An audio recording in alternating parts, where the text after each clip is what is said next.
રામપર માતાના મઠ તરફ જતો મુખ્ય માર્ગ જે ત્રણ મોટા તાલુકા અબડાસા, લખપત અને નખત્રાણાને સીધો જોડે છે, હાલ તો દયનીય સ્થિતિમાં પહોંચી ગયો છે। જ્યારે આ બાબતે અબડાસાના આદરણીય ધારાસભ્ય પ્રદ્યુમનસિંહને વિગતે પૂછતા તેમણે જણાવ્યું કે સિંગલ પટ્ટી રોડ પાસ થઈ ગયો છે, પરંતુ આપણા દ્વારા ડબલ પટ્ટી રોડની માંગ કરી છે। ત્યારે સવાલ ઊભો થયો છે કે હાલ વિધાનસભાના ચૂંટાયેલા પ્રતિનિધિનો અવાજ તંત્રના કાને પહોંચતો નથી કે પછી તંત્ર આંખાડા કાન કરી રહ્યું છે।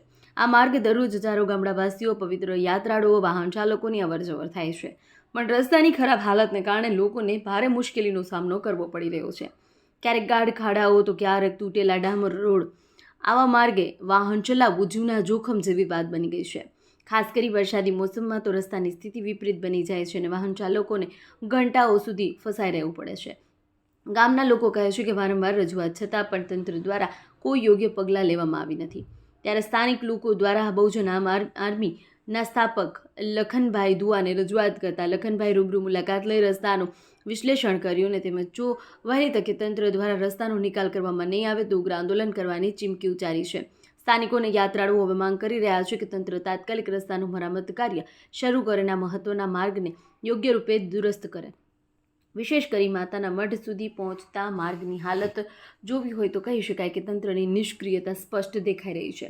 પ્રજાજનોની માંગણી છે કે તાત્કાલિક પગલાં ભરવામાં આવે જેથી જનજીવન સરળ બને અને યાત્રાળુઓને સુખદ યાત્રાનો અનુભવ થાય।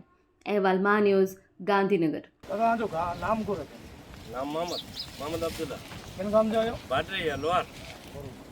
અને આજે ગામથી વિસ્તાર में रोड रस्ते ની કરી ओ बहुत ही परिस्थिति खराब है। दूसरे वेला तो खाक मुहूर्त થઈ જાય બસ પેડા ખાઈ જાય તે કેટલા પૂરું કરીએ કેટલા વર્ષ થાય વરે આખો 12 વર્ષ થઈ જાય ને રોટી કો પછા ના યાર બસ હવે કોણ માંગ છે માંગ તો આસા કે રોડ ખપે જ તો ના આસા ડિલિવરી भी હોય તો કી કોટી ને બાઈ મારું કે હે હાલત પૂરી ખરાબ है यार। મહેરબાની માટે રોડ થયો કે પાણી જી કેડી છે પાણી એ નતો આજે પાણી में ना रामायण 8 टोडोटी તે ઓજ મારે પે કામ છે હોતા હોતા ભરી છે રોય ના કે ડેમ જો પાણી તો ખરાબ થઈ ગયો सरकार कहती है सबका साथ सबका विकास मिल विकास आई है विकास ही है चने में पियो ने घरा भरी में पियो बाकी बे कहीं ना विकास पानी पर साफ सुथरो नतो ना नतो आज 8 दी ना आज पुकोर करियो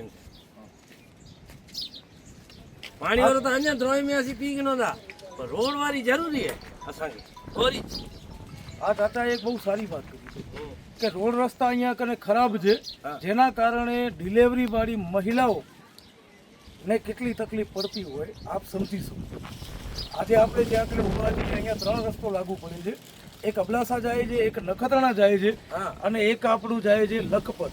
આ ત્રણે ત્રણ રસ્તા આપણે વિઝ્યુઅલ પર બતાવશું કે કેવી હાલત ખરાબ છે। આ લોકો કાંઈ ખોટું નથી બોલી રહ્યા, આ સાચું જ બોલી રહ્યા છે। અને હું ભુજથી અહીંયા કને 150 કિલોમીટર કાપીને આવ્યો છું તો એમના માટે જ આવ્યો છું તો પ્રજા જુએ કે હકીકતમાં શું પરિસ્થિતિ છે અબડાસાની શું, લખપતની શું અને નખત્રાણાની શું પરિસ્થિતિ છે। આજે મોટી મોટી વાતો કરે છે સરકાર, ધારાસભ્યશ્રી અને સાંસદશ્રીઓ કે ભાઈ અમે બહુ વિકાસ કર્યું છે, સબકા સાથ સબકા વિકાસ। માત્ર ને માત્ર જ્યાં કંપનીઓ જાય છે, જે કંપનીનો રસ્તો જે હાઈવે છે ત્યાં કને રોડ બહુ સારા બનેલા છે, ત્યાં કહી શકીએ કે ભલે એરોપ્લેન ઉતારી દો એટલા સારા રોડ છે, પણ જ્યાં જનતા રહે છે, જ્યાં પ્રજા રહે છે ત્યાં કને રોડની હાલત એટલી ખરાબ છે કે ગર્ભવતી મહિલાઓને ગાડીમાં બેસાડી અને ત્યાંથી લઈ જવા શકતું નથી।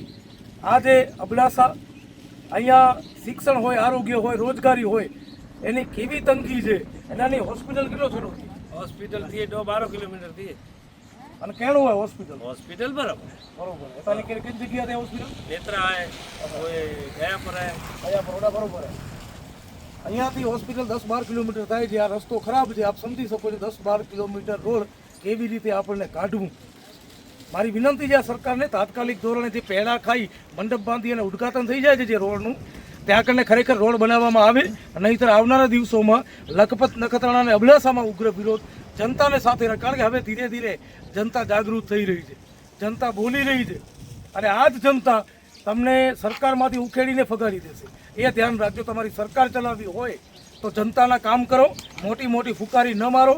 આ પેડા ખાઈ અને જે તમે ઉદ્ઘાટન કરી જાઓ છો એ પૈસા ક્યાં જાય છે એ જનતાને હવે ખબર પડે છે। કાકા એ રોડ જો બને હતા અને ઉદ્ઘાટન થયા હતા એ પૈસા કેટલા બનતા હતા ये यानी नहीं खबर भाई वाडा वाडा 15 से पहला आचे બરોબર ત્યાં છે હા પેડા કે મંડપ બધી રોડ ઉદ્ઘાટન થયું કોઈ ગાળા બધી ને તે બકીલે પહેણાવે રહી ચંદા ફલાણી તારીખે રોડ આજે થઈ ગયો ને અડધી તારીખમાં 12 વારે થયો ને નતું થઈ રોડ 12 વારેનું મથે થઈ ગયું હતું. આ પરિસ્થિતિ જે અહીંયા ગામના બુઝુર્ગ કહી રહ્યા છે આ પોઝિશન છે જનતાને વિનંતી છે આ વિડીયોને વધારેમાં વધારે લોકો સુધી શેર કરો અને બતાવો કચ્છમાં શું પરિસ્થિતિ છે. કચ્છ નહીં દેખા તો કુછ નહીં દેખા. એકવાર આવો તો ખરા કચ્છમાં બતાવીએ શું છે. ખાલી નેશનલ હાઈવે નહીં ગામડાઓમાં આવો શું પરિસ્થિતિ છે અહીંયા શિક્ષણની આરોગ્યની રોડ રસ્તાની અને રોજગારી પણ નહીં વધે. કમ ધંધો કેળો હોય કમ ધંધો ના છોકરા કોણ કહીએ તારા છોકરા અહીં કાઠી વધી જેરી બાવરેની ખેતી કરી ખેતી પ્રધાન પ્રદેશ છે આખું પણ ખેતીમાં પણ એને એ પોઝિશન છે આપણે જોઈ રહ્યા છીએ કે અહીંયા કને પહેલે તો અબડાસા વિસ્તારમાં જે આપણે ગોરાડનો મુદ્દો ઉપાડ્યો છે એ સંદર્ભે આપણે જોયું હશે કે વીજળી નથી મળતી. જો ખેતી નહીં હોય તો બીજો ઓપ્શન એ છે કે કાઠિયો મતલબ કે ઝેરી બાવરને આજે લખપત અબડાસા અને નખત્રાણા 3 તાલુકાને જોડતો મુખ્ય માર્ગ જે 25 વર્ષથી આ 4 થી 5 ધારાસભ્યો બદલી ગયા તેમ છતાં આ રસ્તાનો નિકાલ આવ્યો નથી. માટે લોકોને પડતી હાલાકી જેમ કે અત્યારે રસ્તા ઉપર તમે જોઈ શકો છો ચોમાસું નજીક આવે છે મોટી અકસ્માત થવાની પણ એક ભીતિ સર્જાય છે.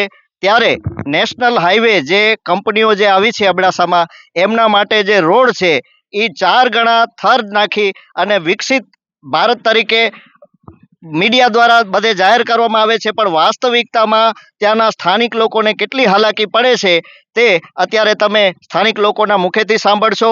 અને બીજું કે આ 25 વર્ષથી ચૂંટાયેલા પ્રતિનિધિઓથી આ નિરાકરણ કેમ નથી આવ્યું તે પણ એક મોટો પ્રશ્ન થાય છે. ત્યારે સ્થાનિક લોકો દ્વારા બહુજન આર્મીના સંસ્થાપક અને કાયમી પ્રજાહિત માટે ઊભા રહેતા શ્રી લખણભાઈ દુઆ જે છેલ્લા 6 મહિનાથી અબડાસા તાલુકામાં આરોગ્યનો મુદ્દો હોય કે શિક્ષણનો મુદ્દો હોય કે પછી ખેડૂતોનો મુદ્દો હોય ઘોરાડ પક્ષીના લીધે હર હંમેશ પોતાનો કિંમતી સમય કાઢી જનકલ્યાણ માટે હર હંમેશ તેમની સાથે ઊભા રહે છે. અને આજે એમનો સંપર્ક સ્થાનિક લોકોએ કરતા અત્યારે રોડનું નિરાકરણ કરવામાં આવ્યું છે. અને તેમના દ્વારા જો રોડ તાત્કાલિક આ રોડ ચાલુ કરવામાં નહીં આવે કામકાજ તો ઉગ્ર આંદોલનની ચીમકી ઉચ્ચારવામાં આવી છે.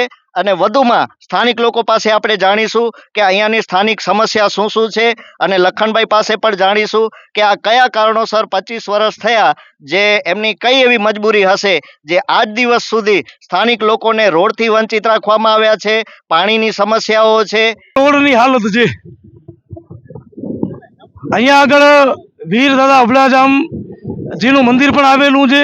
સુમરી દાદીની દરગાહ પણ આવેલી છે અને પબ્લિક માટે આમ જનતા માટે અને અહીંયાથી જ આગળ 3 તાલુકા લાગુ પડે છે. અબડાસા તો છે જ સાથે લખપત પણ લાગુ પડે છે.